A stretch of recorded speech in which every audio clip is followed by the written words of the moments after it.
نظام شیطان و نظام ابلیس کے پیچھے لے جانے کے لیے کوشاں ہیں. یہ سب کے سب بے حرمتی ہے رسول اللہ کی. عزیزان، محمد سے وفا کرو گے تو تمہارا سب کچھ ہو جائے گا. اگر محمد سے وفا کرو گے پاکستان تمہارا ہے. اگر محمد سے وفا کرو یہ نظام تمہارا ہے. اگر محمد سے وفا کرو یہ دنیا تمہاری ہے، یہ عاقبت تمہاری ہے، یہ آخرت تمہاری ہے.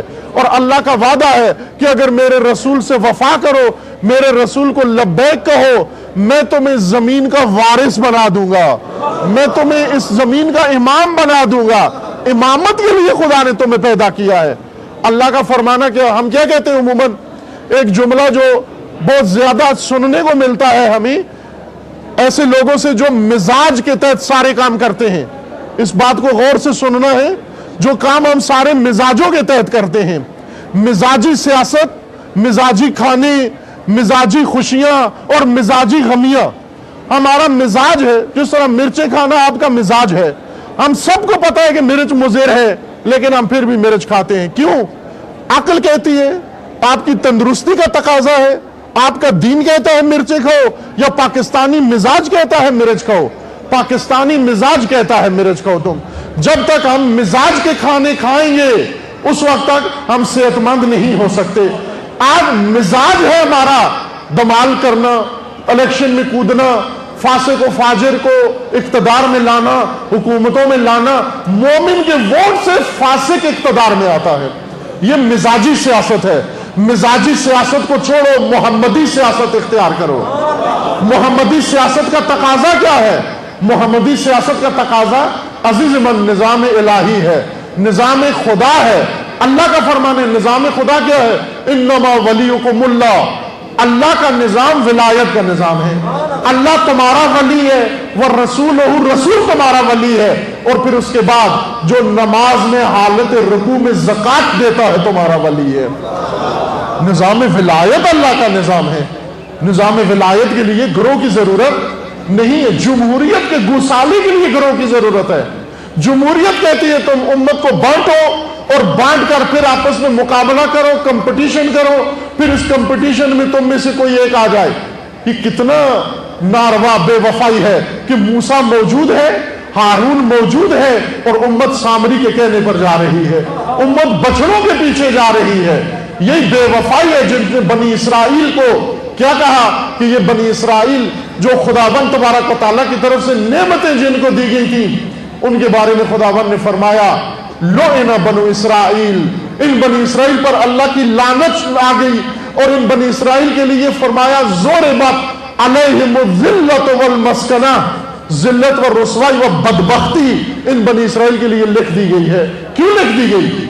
اس لیے کہ موسیٰ کو چھوڑ دیا، تورات کو چھوڑ دیا اور ہارون کو چھوڑ دیا اور چل پڑے سامری کے پیچھے. آج وہی زمانہ ہے کہ امت رسول زبان سے نام رسول اللہ کا لیتی ہے لیکن جاتی سامری کے پیچھے ہے. سامری کے پیچھے یہ بچڑا سامری نے کھڑا کیا اور ہم گروہ بنا کر، ہمیں گروہ بنانے سے بھی روکا گیا، سامری کی پیروی سے بھی روکا گیا. ہمیں اللہ کے نظام کی طرف بلایا گیا تھا لیکن ہم رسول اللہ کا واسطہ دے کر ہم کہتے ہیں سامری کا بچڑا کامیاب ہو جائے، سامری کا بچڑا سامری کامیاب ہو جائے، سامری کامیاب ہو جائے رسول اللہ کا واسطہ دے کر. ایسے لوگوں کے لیے کیا کہا؟ اس نظام کا نام قرآن نے کیا رکھا؟ اس نظام کا نام قرآن نے رکھا سورہ جمعہ میں، جو ہر جمعہ کو آپ کو سنائی جاتی ہے. شیعہ و سنی یہ سنتا ہے یہ سورہ جمعہ کے دن. کیوں ہر جمعے کو امام جمعہ سنائے؟ ہر جمعے کو سنائے، بار بار سنائے. ہفتگی اور ویکلی طور پر تاکید کی گئی ہے کہ یہ سورہ و یہ آیت سنو. مثل الذین حملوا التوراۃ ثم لم یحملوها کمثل الحمار یحمل اسفارا. جن لوگوں کو اللہ نے آسمانی نظام دیا ہے، آسمانی کتاب نازل کی ہے، جن لوگوں کو اللہ نے رسول بھیجا ہے لیکن یہ پھر بھی نہ اس آسمانی کتاب کا نظام مانتے ہیں نہ اس رسول کا نظام مانتے ہیں، اور ان کی مثال گدھے کی مثال ہے. ان کی مثال گدھے کی مثال ہے. میں یہ کئی جگہ پر یہ اشارہ کیا ہے، سنا ہوگا آپ نے، اور یہ جملہ سمجھانا ضروری ہے عزیز من. پاکستان کی نجات کے لیے، ملت پاکستان کی نجات کے لیے اس ملت کی بیداری ضروری ہے. بیداری کس لیے؟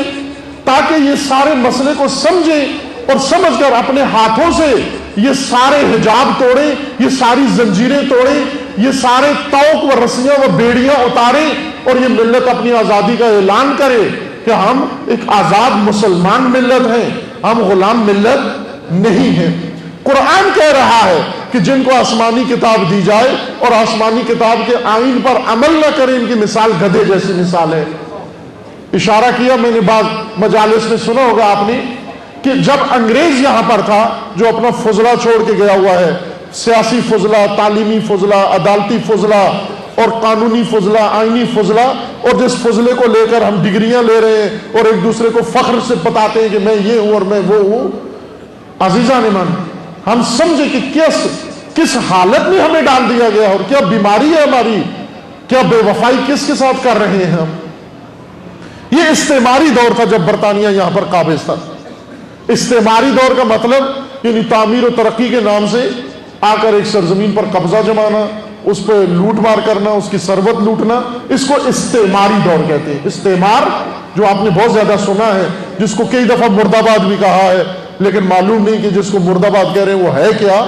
استعمار یعنی شیطانی طاقتوں کا کمزور ملتوں و کمزور ممالک کے اوپر آ کر قبضہ کرنا تعمیر و ترقی کے بہانے سے۔ اس وقت پاکستان میں، میں خصوصاً پاکستان کی بات کر رہا ہوں ورنہ ساری دنیا میں ایسے ہے، پاکستان کے اندر استعماری زمانہ گزر گیا ہے، اب اس سے اگلا زمانہ آ گیا ہے، استحماری زمانہ ہے۔ استحماری ہے کے ساتھ، ہے جیم والی، ہے جیمی، استحماری دور ہے۔ استحمار حمار سے ہے، حمار گدھے کو کہتے ہیں، حمار گدھے کو کہتے ہیں۔ استحمار یعنی قوموں کو گدھا بنانا، الو بنانا، بے وقوف بنانا اور اس گدھے پر سواری لینا، اس گدھے سے کام لینا اور اس گدھے کو کھانے کے لیے بھی کچھ نہ دینا۔ آپ دیکھیں گدھوں کی کیا حالت ہوتی ہے، بھینس کے لیے چارہ لاتے ہیں گدھے کے اوپر، بھینس کے لیے کھل لے کر آتے ہیں گدھے کے اوپر، بیل کے لیے چارہ لاتے ہیں گدھے کے اوپر، گھوڑے کے لیے چارہ لاتے ہیں گدھے کے اوپر، انسانوں کے لیے غلہ لاتے ہیں گدھے کے اوپر، کسی بھی ضرورت کے تحت سامان گدھے کے اوپر، لیکن گدھے کو کھل کا ایک ٹکڑا بھی نہیں دیتے۔ جو پٹھے گدھے کے اوپر لے کر آتے ہیں بھینسوں کو کھلا دیتے ہیں، لیکن گدھے کو ایک پٹھے کا ایک چٹکی بھی نہیں دیتے، اس کو بھوسا، روندا ہوا بھوسا، پائمال بھوسا گدھے کو دے دیتے ہیں۔ چونکہ گدھا ہونے کی سزا یہی ہے کہ تم سب کو سروس دو لیکن تمہیں کچھ بھی نہیں ملے گا، بھینسوں کو کھل کھلاؤ لیکن تمہیں نہیں ملے گی۔ آج توجہ کریں کہ یہ جتنے عمراء، جتنے سیاستدان، جتنے وڈیرے، جتنے جاگیردار ہیں، یہ سب کے سب ملت کے دوش پر بیٹھ کر سواری لے رہے ہیں۔ ان کے گھروں میں چولہے بھی جلتے ہیں، ان کے گھروں میں جنریٹر بھی موجود ہیں، ان کے گھروں میں بجلیاں بھی موجود ہیں، ان کے بچے پڑھ بھی رہے ہیں، ان کی فیملیاں بھی محفوظ ہیں، یہ سب کچھ محفوظ ہیں، لیکن قوم، ملت ان اندھیروں میں ساری عمر گزار رہی ہے، بغیر انرجی کے عمر گزار رہی ہے، جن کے نہ بچے محفوظ، نہ ناموس محفوظ، جن کے پیٹ بھرنے کے لیے کچھ بھی نہیں ان کے پاس، کیا بنا رہے ہیں؟ الو بنانا، قوم کو گدھا بنانا۔ اور عزیز من، قوم کی بھی بدبختی یہ ہے کہ جب کوئی گدھا بناتا ہے تو اتنی متواضع قوم ہے کہ فوراً گدھا بن جاتی ہے کہ ٹھیک ہے آپ اب گدھا بناتے ہو تو ہم بن جاتے ہیں۔ ابھی یہ جو الیکشن ہونے والا ہے کیا کریں گے؟ در حقیقت گدھا بنا رہے ہیں کہ سوار ایک نے 5 سال سواری لے لی، اب اگر قوم چاہے سوار بدلنا تو سوار بدل لے۔ اس گدھے پر جو سوار بیٹھنا ہے، نیا تازہ دم سوار چاہیے یا وہی بیٹھے، یا کوئی اور بڑھ کا سوار آئے، کوئی اناڑی سوار آئے یا ماہر سوار آئے، وہ قوم بھی آتی ہے ووٹ ڈالتی ہے آ کر کے سوار بدلو ہمارا۔ وہ یاد ہوگا آپ کو، میں نے یہ ماجرا سنایا ہوا ہے۔ قوم کے مطالبے دیکھو کیا ہے، وہ لطیفہ نما ایک مطلب کہ کسی ملک کے اندر دوسرے ملکوں میں دھرنے، ہڑتالیں، مطالبات، مذاکرات یہ سیاست میں ہوتے، میڈیا پہ آتے۔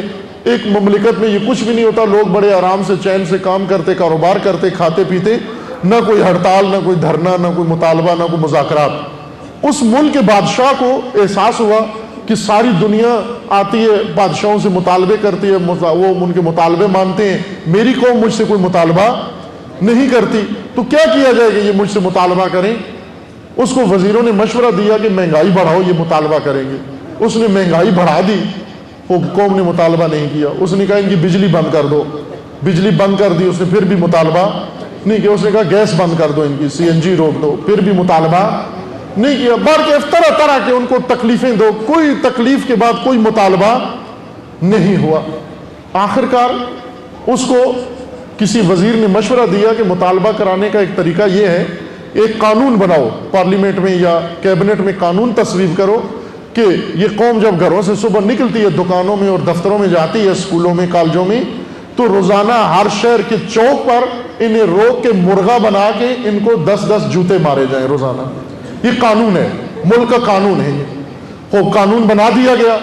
جب قانون بن گیا تو جوتے مارنے کا کام شروع ہو گیا. اسپیشل ایلیٹ فورس بنائی گئی جوتا مار, اور ان کو چوک پہ کھڑا کر دیا گیا. جو بھی گھر سے باہر نکلتا اس کو مرغا بناتے اور اس کو 10-10 جوتے گن کے مارتے. پھر وہ اٹھ کے کپڑے جھاڑ کے دکان پہ چلا جاتا.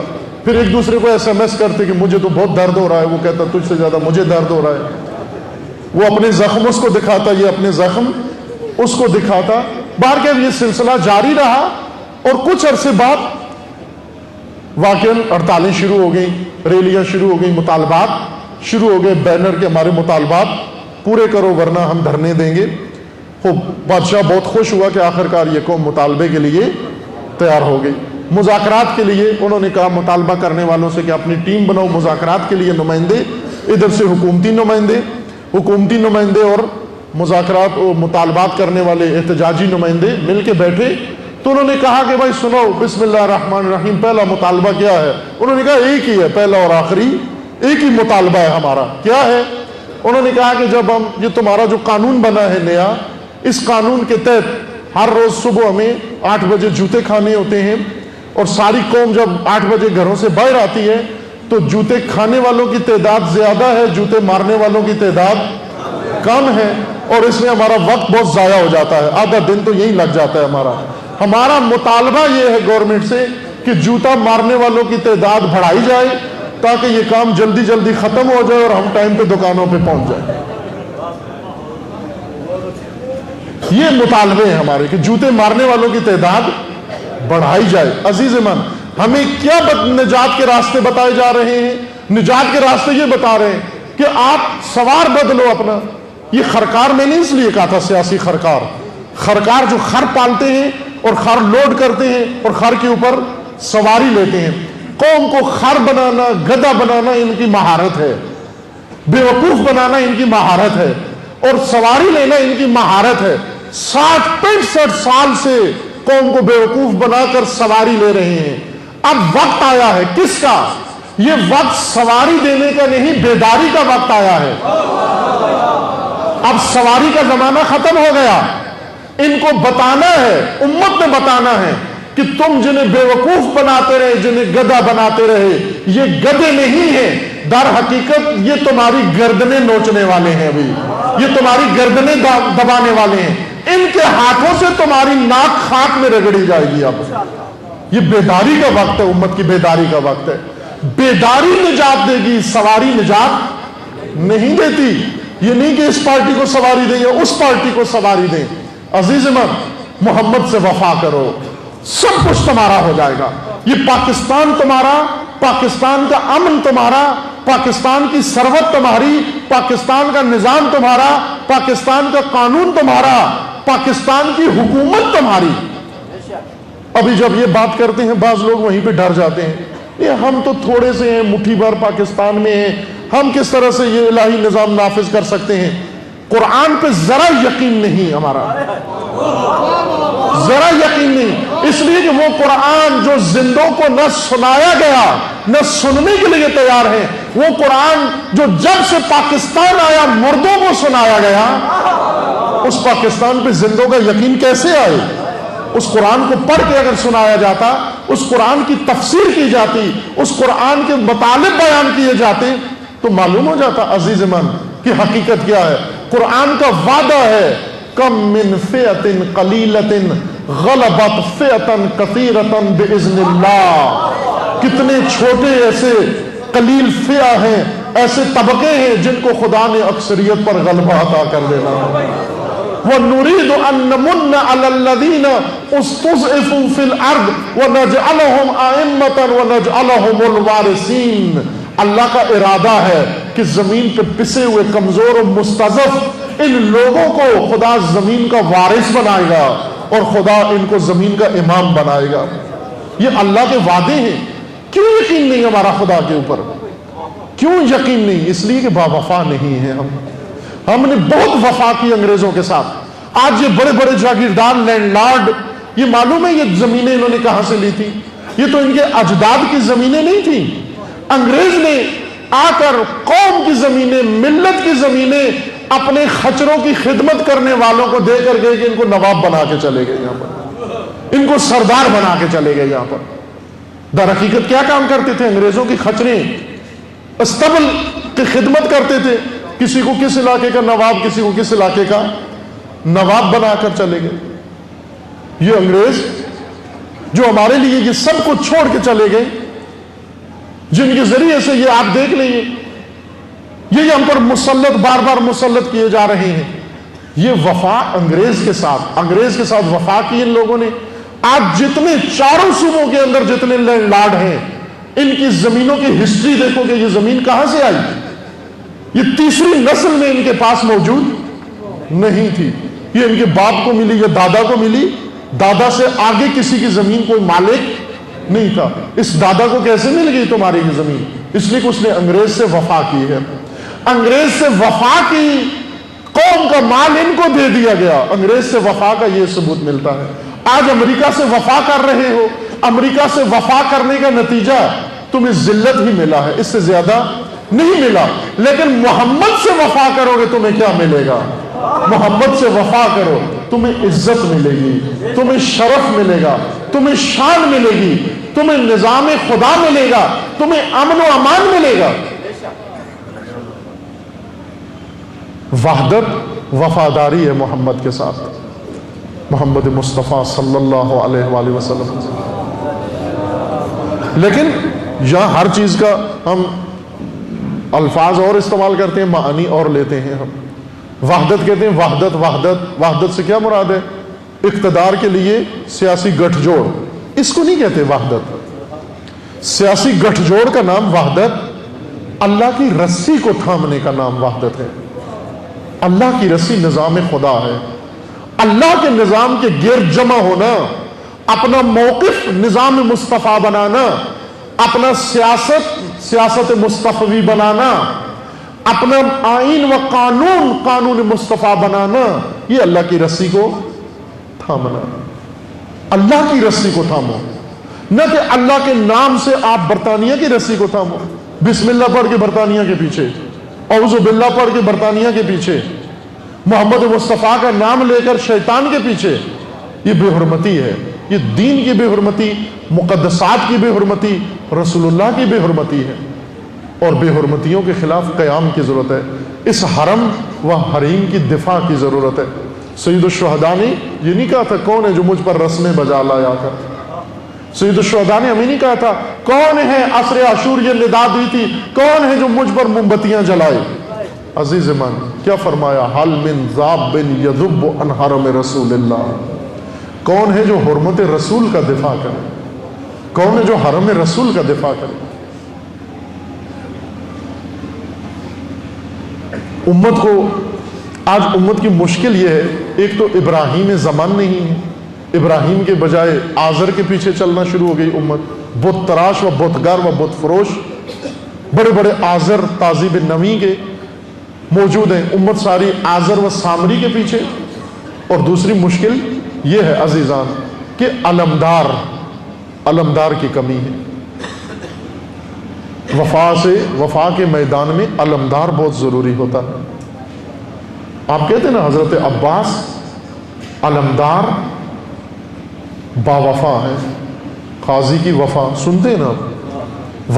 وفا کی ضرورت ہے، وفا کے لیے ایک علمدار کی ضرورت ہے، علم بردار کی ضرورت ہے۔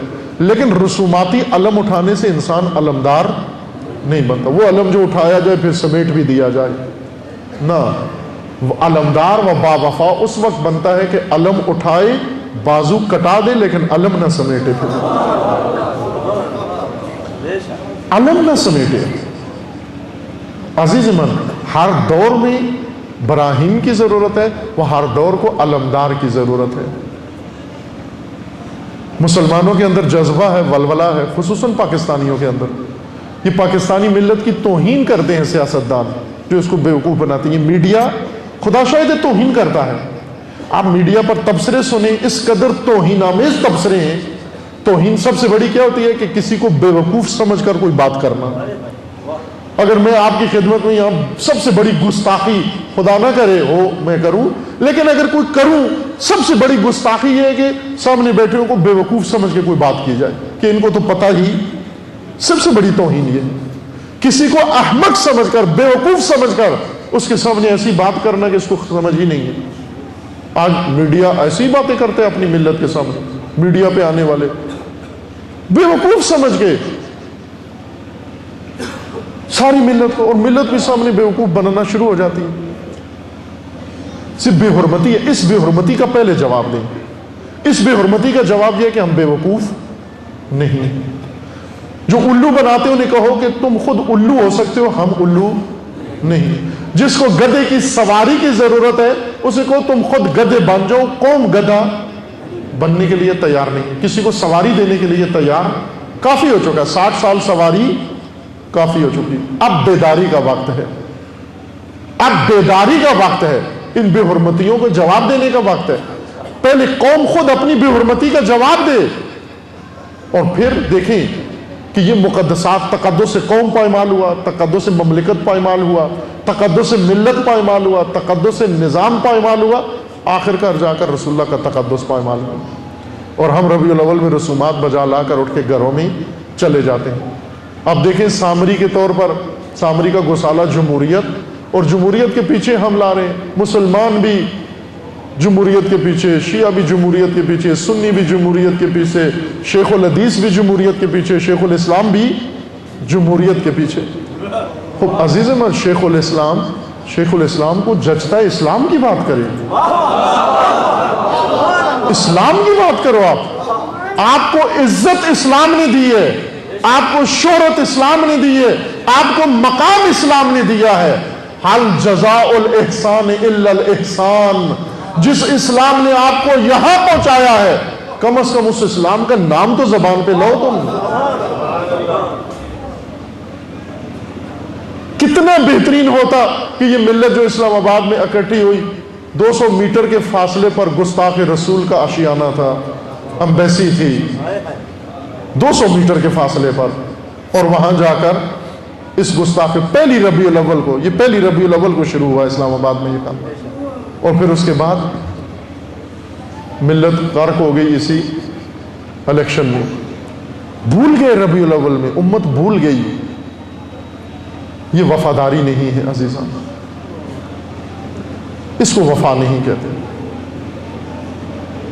ہمیں وفا سیکھنی ہے، لیکن کیوں نہیں ہو رہا یہ کام؟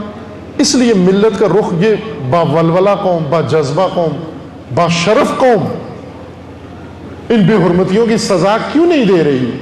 بے حرمتیوں کے جواب میں کیوں قیام نہیں کر رہی؟ کیوں آواز نہیں اٹھا رہی؟ کیوں رسومات ادا کر کے گھر چلی جاتی ہے؟ علمدار کی کمی ہے، علم بردار کی کمی ہے۔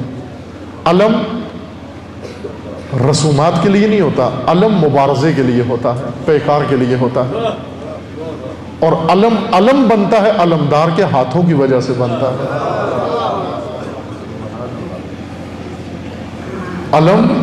علمدار کی وجہ سے علم اٹھتا ہے۔ آج پاکستان کے قوم میں جس طرح ابراہیم زمان چاہیے، اسی طرح اس قوم کو علمدار بھی چاہیے۔ علمدار کون بنیں گے؟ جنہوں نے علم اٹھانے کی مشق کی ہوئی ہے۔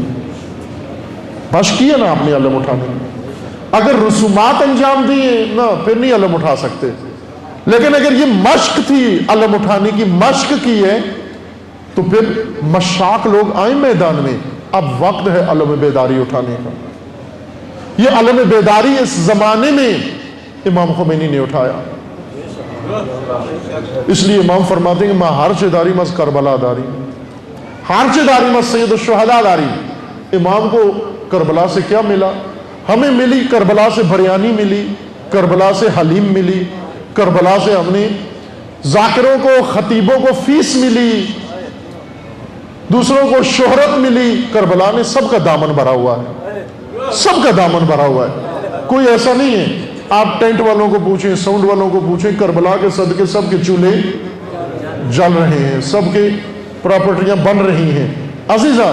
لیکن کربلا سے سب کچھ لے لیا، تم نے فیسیں لے لی، تم نے شہرت لے لی، تم نے مقبولیت لے لی، کربلا سے ثواب لے لیا، شفاعت لے لی، شفا لے لی، بچہ لے لیا، سب کچھ لے لیا۔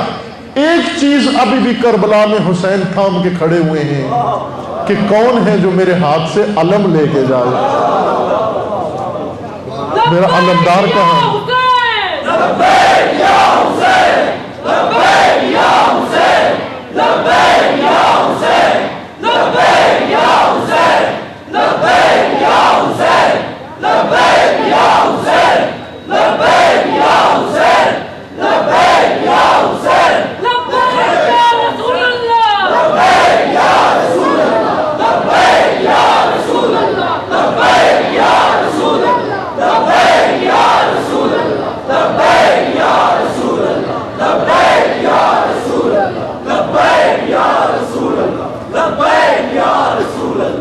یہ تو میرے خیال میں یہ خواتین اگر لبیک کہیں تو مردوں سے زیادہ اونچی آواز میں کہیں گی لبیک۔ یہ اس طرح سے لبیک لگتا ہے کہ ابھی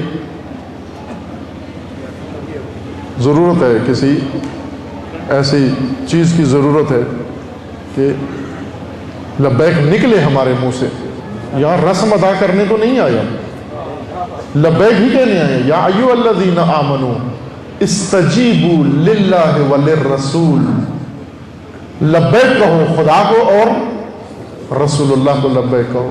یہ لبیک طلب کی گئی ہے، مانگی گئی ہے آپ سے، باقی ہم زبردستی دیتے ہیں ان کو، جو انہوں نے مانگا ہے وہ لبیک مانگی ہے، باقی ہم ان کو عطا کر دیں گے، یہ بھی ہم سے لے لیں۔ انہوں نے لبیک مانگی ہے ہم سے، اس طرح سے لبیک کہو کہ کم از کم یہ مظفر پور والے سن لیں کہ یہاں بیٹھ کے اتنی بڑی جمعیت لبیک کہہ رہی ہے۔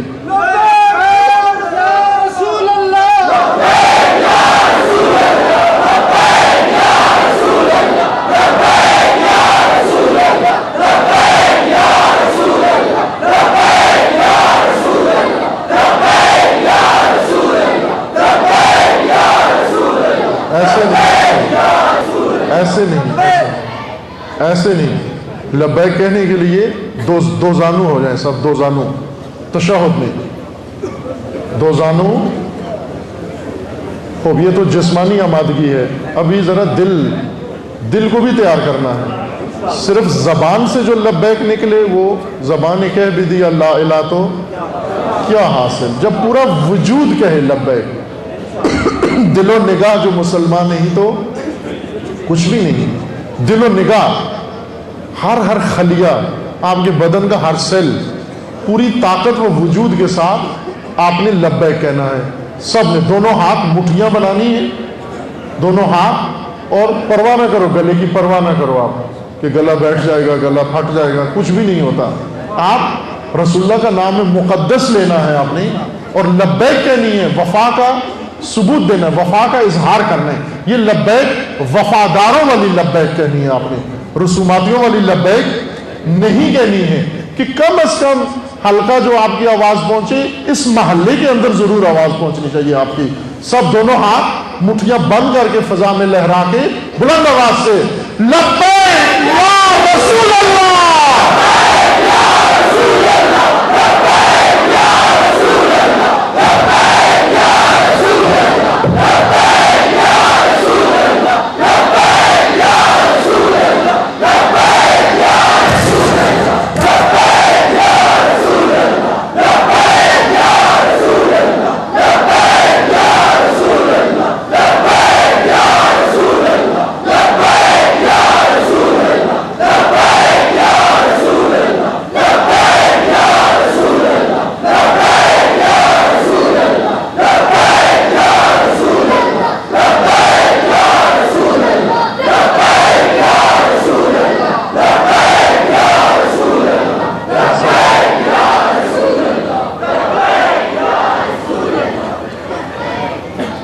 ابھی یہ کیمرے سے اس طرف والا ایک گروہ بن جائے اس طرف، دوسرا آخر تک انہوں نے کہنا ہے لبیک یا رسول اللہ، انہوں نے جواب دینا ہے لبیک یا حبیب اللہ۔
عزیزان، امت کی ذمہ داریاں وہ تمام فریضے ہیں، وہ تمام راہوں کو تکمیل تک پہنچانا ہے جو رسول اللہ نے کھولے ہیں، جو راستے، اور ابھی اپنی تکمیل تک نہیں پہنچے ہیں، وہ سب امت کی ذمہ داریاں ہیں۔